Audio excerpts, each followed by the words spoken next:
کانال مستندهای پارسی.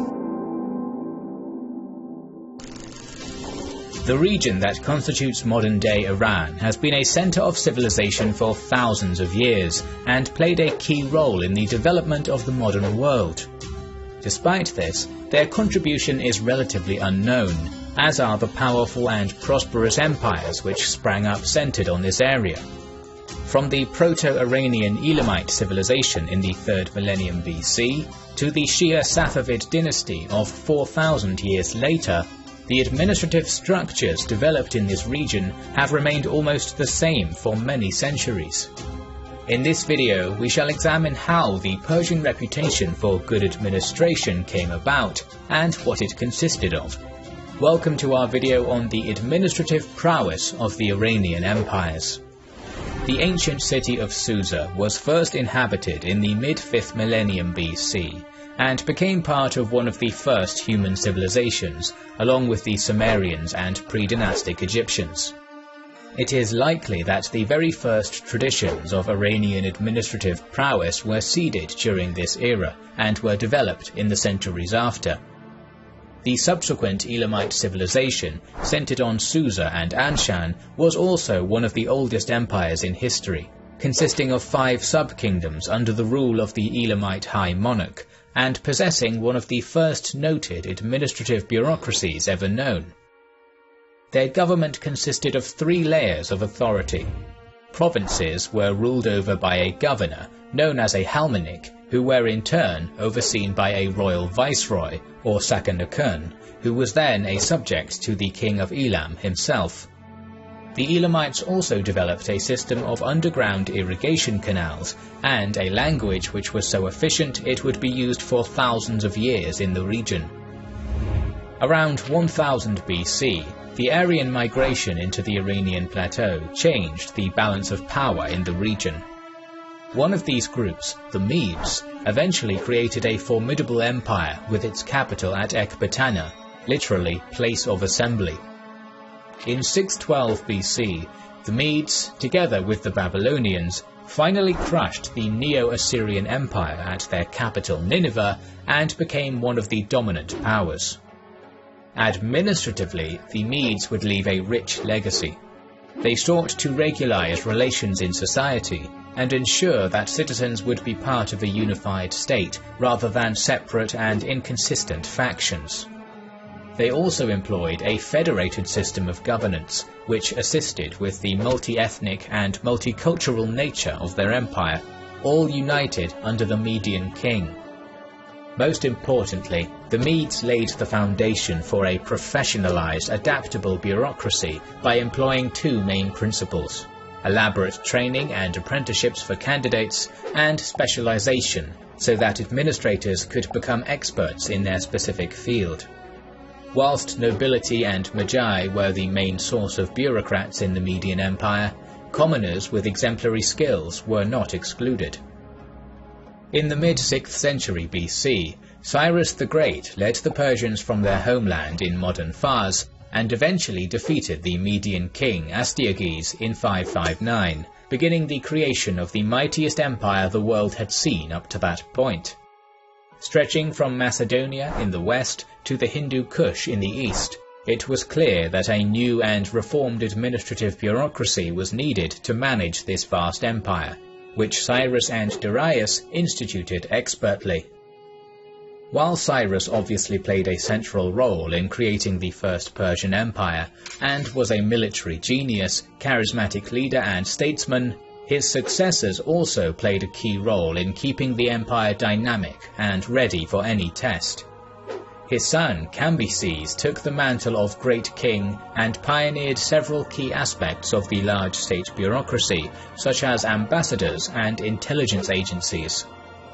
When preparing to cross the desert into Egypt in the year 525 BC, Cambyses sent an envoy to the various Arabian kings asking for safe passage through the region under their dominion. Thus, Cambyses made a major contribution to diplomatic relations by establishing the world's first known ambassadorship, though it is likely that other less developed emissaries were used before this point. A few years before this invasion, Cambyses heard tales of the Ethiopians and how their men were the tallest and most handsome in the world. The great king was curious, and so sent a contingency of spies to travel and learn of the country and its culture. Unfortunately, the Ethiopian king realized they came as spies and expelled them. In 522, Cambyses perished. His eventual successor, Darius the Great, was a phenomenal administrator and leader, reforming and tuning the empire's bureaucracy to be as efficient as possible. Darius vastly expanded the system of roads in the Persian Empire, which connected all satrapies to the administrative and religious capitals at Susa and Persepolis. The most well-known of these highways was the famous Royal Road, connecting the administrative capital at Susa to the important western city of Sardis in Anatolia. Herodotus compliments this system of roads, stating that they were excellently maintained and secured. The roads of Persia facilitated another innovation which the Achaemenids pioneered, a postal service. Using extremely swift horses, and traveling day and night through any weather conditions, highly trained riders delivered messages across the empire very quickly. It is said that while it took a traveller 90 days to cross from Susa to Sardis, it took the postmen only 5. Darius also reformed Persia's finances. For the first time in the ancient world, a fixed taxation was administered. Lands were also carefully surveyed so that proportional and fair tithes might be collected.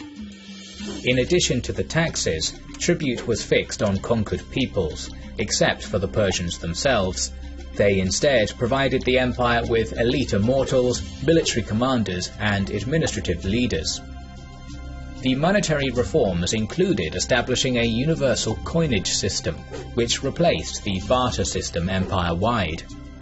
Gold and silver coins were minted for use in military, political, and administrative purposes, while copper and other metals were used for economic and commercial activities. Finally, Darius reformed local government practices, allowing direct local-to-central government contacts, which bypassed satrapal authority for better coordination between local and central administrations. Worship of the god Ahura Mazda also gained prominence. This replaced the idols of the gods of the past, and profoundly affected the administration of the empire. The 4 aspects of human adherence to Zoroaster's teachings were based on good conduct towards the 4 pillars: the home, Dimana, the clan, Vis, the district, Shoithra, and the land, Dahu. In order to link these 4 aspects, the Persian bureaucracy was made increasingly complex as to satisfy the needs of the imperial population.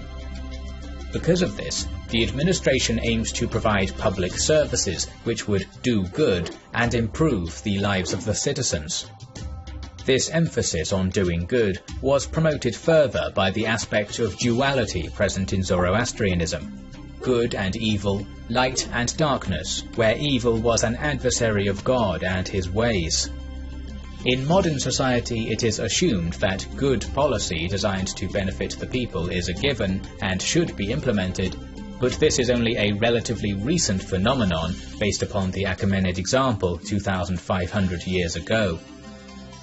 The colossal Achaemenid Empire required an expanded Achaemenid bureaucracy, which took the form of a 5-tier hierarchical structure and formed the governance of the new Persian state.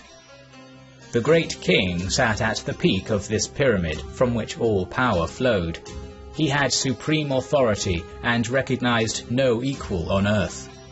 His word was law. However, his word was almost always based on consultation with various advisors. Persian nobility, experts in the bureaucracy, an advisor council and his ministers all provided counsel to their monarch, who was in turn expected to heed the advice. While the King of Kings could in theory do whatever he desired, he was practically limited by the authority enjoyed by his nobles and ancient Persian traditions. Below their monarch, the imperial court played a large role in politics and administration due to its position as the central government in Susa. Various powerful institutions and officials of the empire, such as military commanders and the treasurer, were present here. This court also played a key role in checking the power of the satraps, who were subordinate to the great king and his court.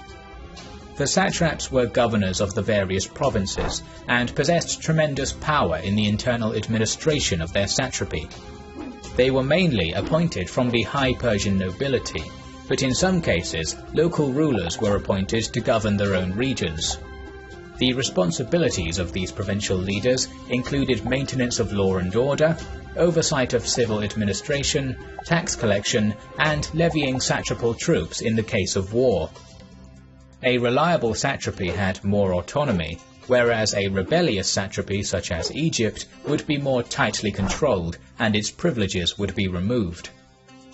Much like the feudal nobility of medieval Europe, a satrap possessed immense power, but unlike the European dukes and barons, there existed many methods by which the central government assured the compliance of their regional rulers.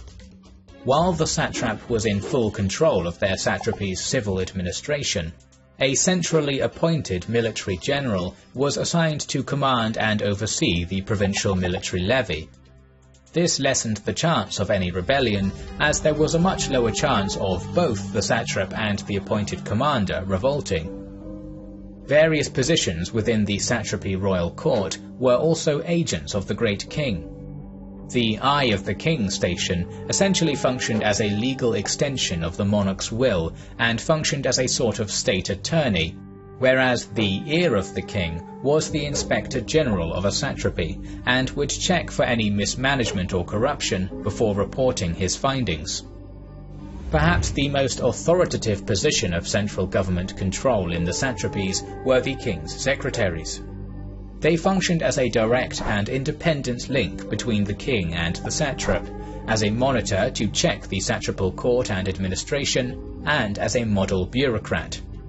In addition, they were the trusted confidant who would read the king's private letters to the satraps. An example of the gravitas wielded by this official is shown in the case of Oroetes, the satrap of Phrygia, Lydia, and Ionia, who had defied central authority and had committed many crimes. 1,000 Persians functioned as his personal bodyguard. However, when the revered king's secretary read out Darius the Great's instructions for the 1,000 bodyguards to cease their service of Oroetes and to execute him, they did so without hesitation. For if the king's secretary had proclaimed it, it must have indeed been the word of the great king, who they would not disobey. The fifth and final layer of governance were the sub-satrapal or local governors, who were subservient to their satraps. These lower officials were often recruited not only from Medes and Persians, but also from the local population, a practice which often assisted the flexible Persian administration in respecting the traditions of the many peoples under their rule. In contrast to their brutal Assyrian predecessors, who ruled through fear and reprisal, the Achaemenid Persians reversed this policy and adopted a tolerant and respectful organizational policy which took into account local customs and practices. Cyrus the Great's conduct towards the Jews is a good example of this tolerance. After Babylonian king Nebuchadnezzar conquered Judea, he deported many of the area's inhabitants to Babylon, forcing them to live there, and plundered the sacred temple. When Cyrus the Great took Babylon in 539 BC, he immediately allowed all Jews to return to their homeland, and also provided the funds needed for the construction of a second temple. This stance lasted so long as the practices in question did not interfere with the functioning of the central administration, which exercised an appropriate combination of centralization and decentralization, the former of which allowed for political control and efficiency, and the latter of which allowed for the respect of local traditions and flexibility. Despite this excellent framework, increasing corruption in the massive bureaucracy and overtaxation of the population, as well as the arrogant mindset that the Persian Empire was invincible, eventually made the Persians vulnerable. These factors, along with the over-engagement in frivolous luxury by the ruling elite, prevented the empire from continuing traditions previously practiced. In 334 BC, Alexander the Great began his unprecedented conquest of the declining Achaemenid Empire, but this did not spell doom for the administrative structure that Cyrus and his successors had developed. The conqueror found that his new domain's administrative bureaucracy was so efficient and competent that he instituted very little change, if any at all. This trend was continued in the subsequent eras of Seleucid, Parthian and Sassanid dominance in the region. Even when the final ancient Persian Empire was conquered by the Muslims in 651, their administrative system did not fall. Conversely, the highly advanced Persian traditions captured the conqueror almost immediately, and the Iranian bureaucracy continued its long tradition in its own language. By the time of the Abbasid Caliphate, the Muslims in many regions were totally Persianized. We have many interesting stories to tell, so make sure you are subscribed to our channel and have pressed the bell button. We would like to express برای تماشای دیگر ویدیوهای ما به کانال مستندهای پارسی مراجعه کنید.